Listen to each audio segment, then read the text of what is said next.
Screen पर इस news anchor को देखिए, नाम है रोहित रंजन। पिछले महीने ही इस पर इल्ज़ाम लगा था फर्जी न्यूज़ को प्रमोट करने का, फेक न्यूज़ अपने शो में चलाने का। इसके खिलाफ केस भी दर्ज हुआ था, इसने माफ़ी मांगी थी और छत्तीसगढ़ पुलिस जब इसको गिरफ्तार करने आई थी तो नोएडा पुलिस ने किसी तरह इसको बचा लिया था। कई दिनों तक ये रुपोश रहा, मामला कोर्ट पहुंचा, जब जमानत मिल गई अब दोबारा ये टीवी चैनल पर जी न्यूज़ में डीएनए के शो में नमदार हुआ है, जो पहले सुधीर चौधरी का शो था, और उसी तरह मुसलमानों के खिलाफ नफरत कर रहा है, बल्कि हिंदुओं को उकसा रहा है कि तुम मुसलमानों को मारो, मुसलमानों का कत्ल करो, और सीधे सीधे अपने शो में कह रहा है कि हिंदुस्तान की हुकूमत को स्पेन, पुर्तगाल जैसे मुल्कों से सीखने की ज़रूरत है। आप सुनिए इसको। यानी आज भारत के लिए ऐसी कई चुनौतियां हैं जिस पर मंदिर का पुनर्निर्माण करना इतना आसान नहीं होगा, लेकिन आज भारत चाहे तो स्पेन, पुर्तगाल, ग्रीस, रोमानिया और बुल्गारिया देशों से काफी कुछ सीख सकता है। उस्मानिया सल्तनत के शासनकाल में इन देशों के कई ऐतिहासिक चर्चेस को तोड़कर वहां मस्जिदें बना दी गई थी, लेकिन बाद में जब ये देश उस्मानिया सल्तनत से आजाद हुए तो उसके बाद यहाँ मस्जिदों को गिराकर फिर से उनकी जगह पर चर्चेस बना दिए गए, जबकि भारत में इसके बिल्कुल विपरीत हुआ। यानी ये कह रहा है कि हिंदुस्तान को ज़रूरत है स्पेन से, पुर्तगाल से और इस तरह के ममालिक से सीखने की।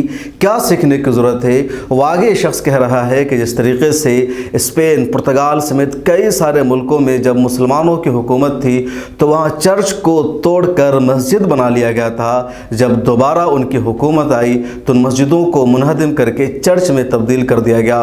वैसा ही हिंदुस्तान में होना चाहिए, लेकिन हिंदुस्तान में ऐसा नहीं हो रहा है और इसके लिए कानूनी तरीक़ा इख्तियार किया गया है। जो कुछ इसने कहा है इतिहास के ख़िलाफ़ है, सरासर झूठ पर मबनी है। लेकिन पहले सुनिए इसका इतिहास जो किसी व्हाट्सएप यूनिवर्सिटी से लिया गया है। आज़ादी के बाद जब भारत को अपनी सांस्कृतिक पहचान में लौटना था, तब हमारे देश के नेताओं ने मुस्लिम तुष्टीकरण के लिए ऐतिहासिक गलतियों को कानूनी रूप दे दिया और ऐसा कानून बना दिया ताकि ध्वस्त किए गए हिंदू मंदिरों की कभी न कभी पुनर्स्थापना की जो कोशिशें हैं उस पर बार बार पानी फिर जाए और उनका सच भी लोगों को पता ना चल सके। उदाहरण के लिए मुस्लिम आक्रमणकारियों ने एक ही समय पर स्पेन और भारत पर हमला किया था और वर्ष 711 में उत्तरी अफ्रीका से आए मुस्लिम आक्रमणकारियों ने स्पेन के दक्षिणी हिस्से पर नियंत्रण कर लिया था और इसके एक वर्ष बाद साल 712 में मोहम्मद बिन कासिम ने सिंध पर हमला करके उसे अपने कब्जे में कर लिया था। उस समय स्पेन में बहुसंख्यक आबादी ईसाई धर्म के लोगों की थी और भारत में हिंदू बहुसंख्यक थे। रोहित रंजन को आपने सुना, इसने कहा कि सल्तनत उस्मानिया की हुकूमत थी पुर्तगाल, बुल्गारिया, इसके अलावा इटली या स्पेन में, और यहाँ चर्चों को मस्जिद में तब्दील कर दिया गया था। लेकिन उसी ज़माने में यानी एक तरह से 15वीं या 16वीं सदी में ही जब वहाँ दोबारा आज़ादी हासिल हो गई, मुसलमानों की सल्तनत उस्मानिया की हुकूमत का ख़त्मा हो गया, तो उन चर्चों को मस्जिद में तब्दील कर दिया गया। लेकिन हिंदुस्तान में ऐसा नहीं हुआ है। ये सब कुछ झूठ है, हकीकत के ख़िलाफ़ है। अगर आप अंदलुस की या स्पेन की तारीख़ उठाकर देखेंगे या पुर्तगाल की या पूरे सल्तनत उस्मानिया की, तो सल्तनत उस्मानिया ने किसी भी मस्जिद को चर्च में किसी भी चर्च को मस्जिद में तब्दील नहीं किया था। सिर्फ एक चर्च जो आया सोफिया है उसको सुल्तान मोहम्मद फ़ातेह ने कुस्तुनतुनिया की फतह के बाद चर्च से हटाकर मस्जिद में तब्दील किया था, और उसकी वजह थी कि उन्होंने उस चर्च की ज़मीन को ख़रीद लिया था और ख़रीद करके उन्होंने उसे मस्जिद में तब्दील किया था। एक तारीख़ मस्जिद आया सोफिया, पूरी दुनिया को इसका इतिहास मालूम है। पिछले दिनों वो म्यूज़ियम में था जब अतातुर्क की हुकूमत आ गई थी, लेकिन फिर से आया सोफिया मस्जिद बन गया है। इसके अलावा कहीं कोई और तारीख़ नहीं मिलती है। अगर कहीं कोई तारीख़ है तो उसकी कोई ना कोई वजह है।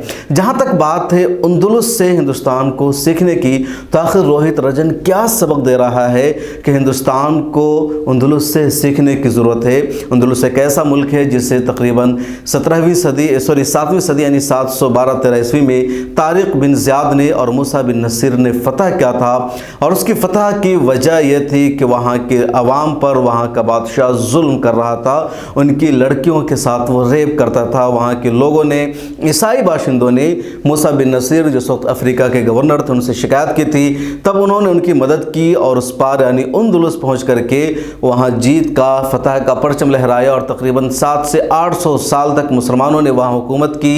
1492 में अंदलुस से मुसलमानों का खात्मा हो गया, ईसाई ईसाइयों के कंट्रोल में आ गया।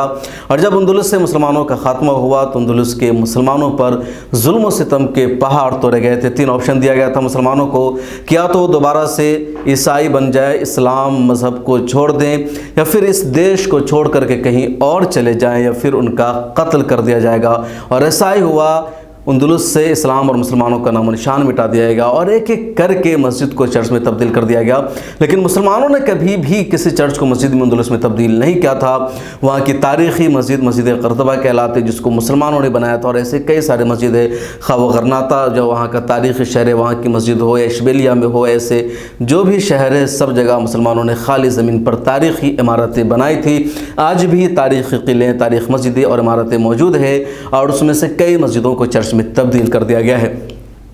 हिंदुस्तान की तारीख़ उठा करके देखेंगे तो ऐसी कोई तारीख़ी सबूत या कोई ऐसा तारीख़ी प्रमाण आपको नहीं मिलेगा जिसके बारे में ये कहा जाए कि मुसलमानों ने किसी भी मंदिर को तोड़ करके मस्जिद बनाया हो, या मुसलमानों के दौर में मुग़ल दौर हुकूमत में ऐसा हुआ हो।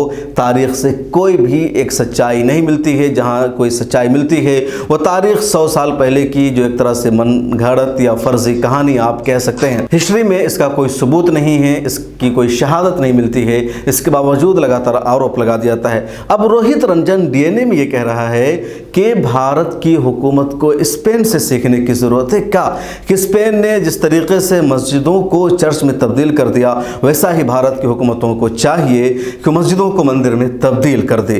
ये जो रोहित रंजन का प्रोग्राम है, इसके जो सबक दे रहा है, सीधे सीधे नफरत पर मबनी है। तारीख़ के ख़िलाफ़ एक तरह से उकसाया जा रहा है, एक गलत नैरेटिव दिया जा रहा है, लेकिन इन्हें सपोर्ट हासिल है। पहले भी पुलिस के हाथों ये बंदा बच गया है और अब दोबारा उसी डगर पर चल करके नफरत फैलाने का ये काम कर रहा है। आखिर क्यों?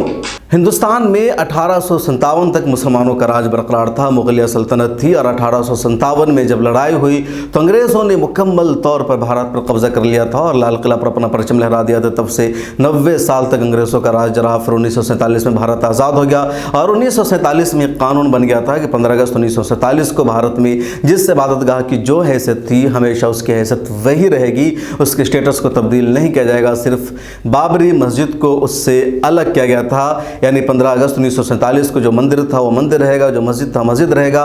पीछे में उसकी तारीख कुछ भी हो, किसी ने किसी को भी तोड़ करके बनाया हो, बाबरी मस्जिद को उससे अलग रखा गया था। लेकिन अब कई सारी मस्जिदों का विवाद शुरू हो गया। इसको 1991 वर्शिप एक्ट कहा जाता है। हालिया दिनों में इस एक्ट की खिलाफ वर्जी के तहत कई अदालतों में मुकदमे चल रहे हैं और रोहित रंजन अब भारत को नसीहत कर रहा है कि भारत सरकार को चाहिए कि स्पेन से सबक सीखे। रोहित रंजन सीधे सीधे नफरत को फैला रहा है और ऐसे एंकरों के खिलाफ तो एक्शन होना ज़रूरी है। आप किस गुफ्तगू और इस वीडियो के बारे में क्या राय है कमेंट सेक्शन में ज़रूर लिखेगा। आपसे रिक्वेस्ट है कि मिलर टाइम्स को फाइनेंशियली सपोर्ट कीजिए और सोशल मीडिया के सभी प्लेटफॉर्म पर मिलर टाइम्स को फॉलो कीजिए। मिलर टाइम्स को आपकी ज़रूरत है, हमारी आप माली मदद करें।